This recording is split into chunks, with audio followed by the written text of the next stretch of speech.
आज से लगभग 500 साल पहले यहाँ पे एक बहुत ही रहस्यमय घटना हुआ था।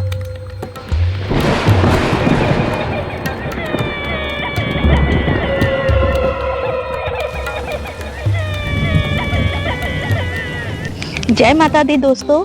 तो आज मैं आई हुई हूँ असम के मोरीगांव डिस्ट्रिक्ट में। एक गांव है जिस गांव का नाम है बोगोरा। और मैं तो हर वीडियो में कहती रहती हूँ कि मोरीगांव डिस्ट्रिक्ट में ही मायोंग पड़ता है। और मायोंग क्या है? मायोंग एक गांव है जहाँ से तंत्र मंत्र का उत्पत्ति हुआ था। मायोंग को जाना जाता है जादुई देश के नाम से। और मैं यहाँ पे क्यों आई हुई हूँ क्या आपको पता है? क्योंकि इस जगह में एक बहुत ही रहस्यमयी चीज है जो कि मायोंग से जुड़ा हुआ है। तो मोरीगांव जिला के बोगोरा गांव में स्थित इस स्थान का नाम है कोयना कांडा हिल। कोयना यानी कि दुल्हन, कोंडा यानी कि रोना और हिल का मतलब है शिलाखंड। ये जो शिलाखंड है या फिर इस एरिया में जितना भी शिलाखंड है, इसके साथ बहुत ही एक रहस्यमय घटना जुड़ा हुआ है। दुल्हन के जैसे रोने वाली पत्थर यानी कोयना कांडा हिल, जहाँ पे हम आए हुए हैं। और अभी दोपहर का समय है, तो देखते हैं यहाँ पे, एक्सप्लोर करते हैं कि क्या वजह है कि 500 साल से ये पत्थर दुल्हन के जैसी रो रही है। तो अच्छा लग रहा है आके यहाँ पे? बहुत अच्छा लग रहा है और बहुत एक अजीब सा फील भी हो रहा है, क्योंकि ये घटना जो है हम लोग तो जानते हैं, लेकिन अच्छा इसीलिए और लग रहा है आप लोगों के साथ भी ये जो घटना है हम लोग शेयर करेंगे।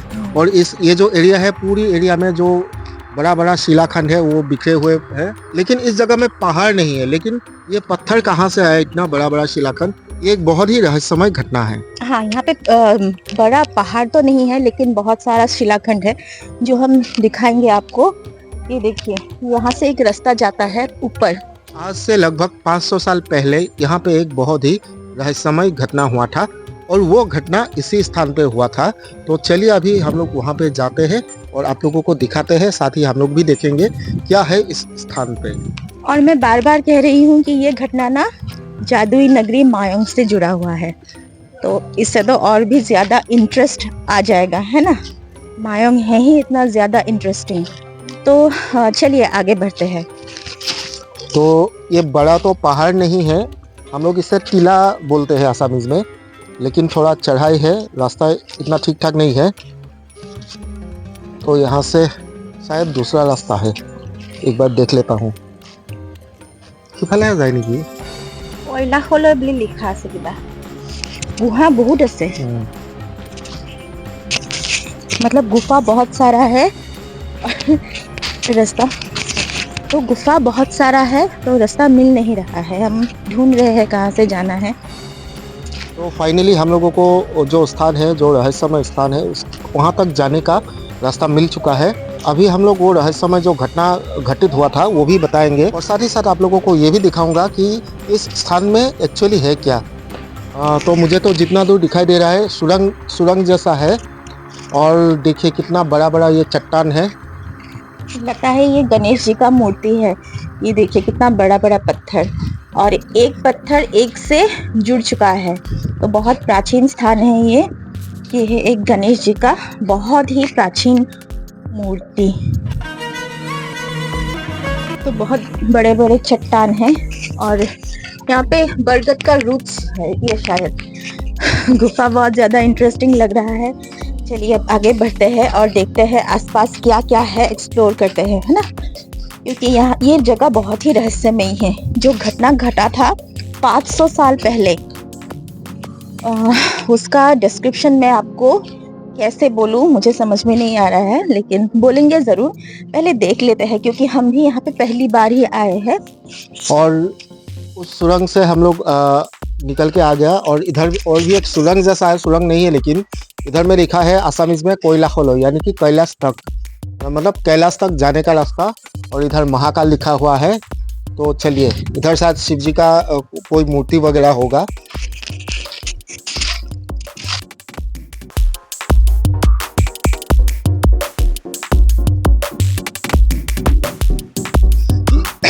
ये जो पत्थर है इतना बड़ा बड़ा, देख के ऐसा लग रहा है कि ये मतलब पहले खड़ा था और किसी प्राकृतिक कारण से ये गिर गया, धंस गया। और एक्चुअली जो कहानी है इसके साथ जुड़े हुए वो भी ऐसा ही है कुछ। और ये देखिए, ये है शिव जी का मूर्ति।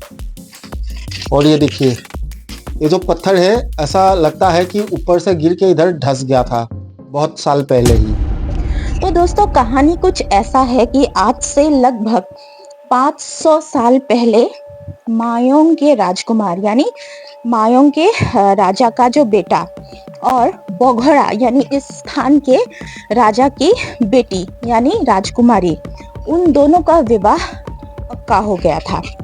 उसके बाद वो शुभ विवाह का दिन भी निश्चित हो गया और उसके बाद वो शुभ दिन आया जिस दिन मायोंग के राजा का बेटा और बोघरा की राजा की बेटी का विवाह का दिन आ गया।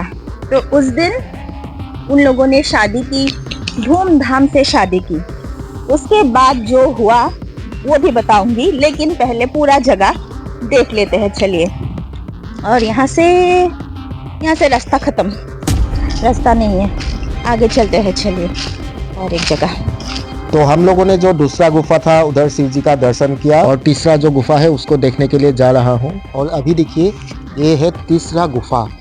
यहाँ से देखिए सुरंग बना हुआ है नीचे तक, और देखिए स्टेप्स भी बना हुआ है नीचे तक जाने के लिए। नीचे मतलब इतना भी खाई नहीं है, लेकिन ये देखिए कितना पत्थर है। और ऊपर से देखिए पत्थर ऐसा मतलब छत के तरह हो गया, ऐसा लगता है कि और कुछ कारण से गिर गया।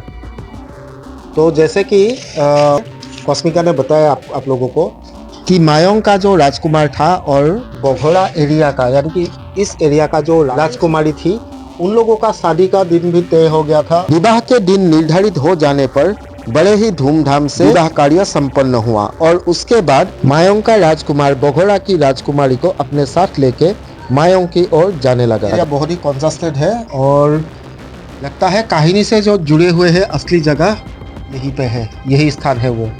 तो यहाँ पे भी कुछ मूर्तियाँ हैं। और ये देखिए, पत्थर बहुत दिन पहले ही ऊपर से गिर गया था ऐसा मालूम पड़ता है। तो जब मायोंग का राजकुमार शादी करके अपने पत्नी के साथ मायोंग लौट रहा था, उसी बीच में क्या हुआ, इसी स्थान में अचानक से बारिश और तूफान आने लगा।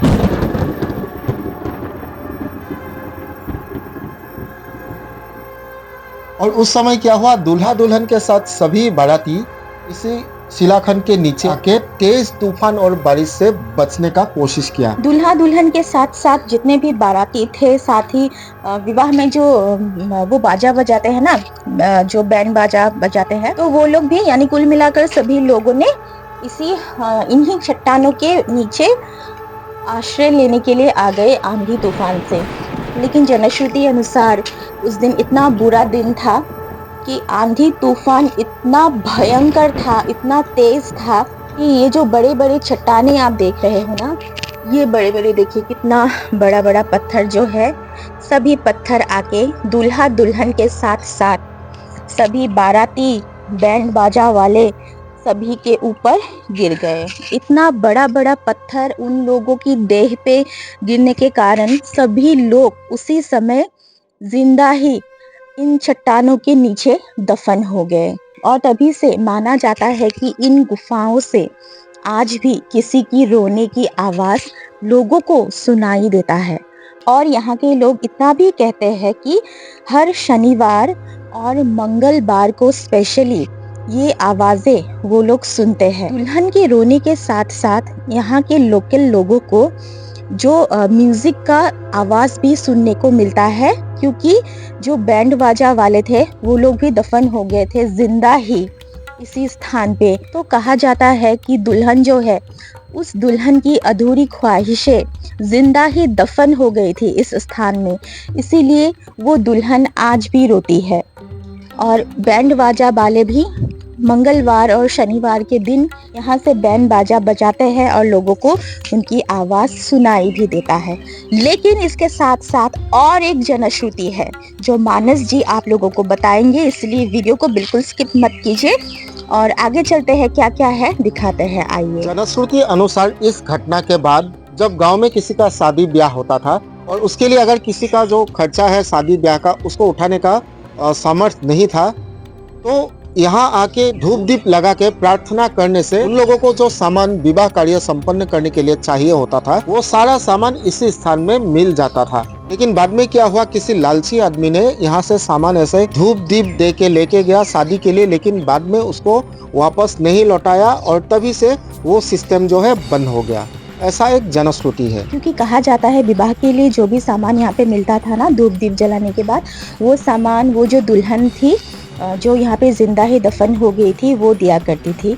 और माना जाता है कि ये स्थान बहुत ही पवित्र है, क्योंकि उस घटना के बाद यानी 500 साल पहले जो दर्दनाक घटना घटा था, उस घटना के बाद जितने भी लोग यहाँ पे दूल्हा दुल्हन सहित जिंदा ही दफन हो गए थे, उन सभी लोगों की आत्मा की शांति के लिए यहाँ के लोगों ने यहाँ पे मंदिर की स्थापना भी कर दी।